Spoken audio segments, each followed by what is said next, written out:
后来继续要来看这个7年前的高雄的起爆，有32个人死亡，321个人受伤。上新的判决出来了，李长营化工的董事长等6个员工，甲华温仓厨3个业者，拢判无罪。独独就是高雄市政府3个公务人员，妨用过失致死罪，判2年半到3年半的徒刑确定。高雄市政府对这个判决表示尊重。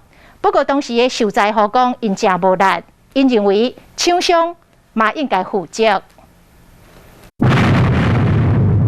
2014年8月半暝，一场气爆夺走32条人命，321个人受伤。市府3个公务人员甲李中营化工董事长李某伟等有9名业者甲员工，拢伫1审被判罪。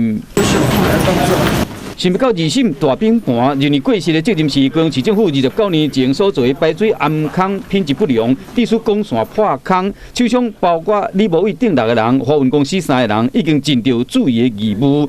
9个业者拢改判无罪，过失的责任拢伫市政府。上诉了后，最高法院拍讨转来认定讲2审的判决无违误，包括当时的高雄市政府秘书长赵建桥等3个公务人员，依照过失致死判2年半到3年半的徒刑。研发公司6个被告甲华运3个人拢无罪。我们尊重司法的判决，对于有关管线的使用跟维护的部分那我想并没有人在这个部分受到追究，这个部分我们表示遗憾。判决确定了，现任的市府顾问赵建桥已经辞职准啊。研发公司的董事长李某伟发出声明，表示讲，将来会继续透过基金会协助受难者甲家属。也毋过，当时受灾户感觉无公平。当然是失望啦，气愤啦，是比较无理啦。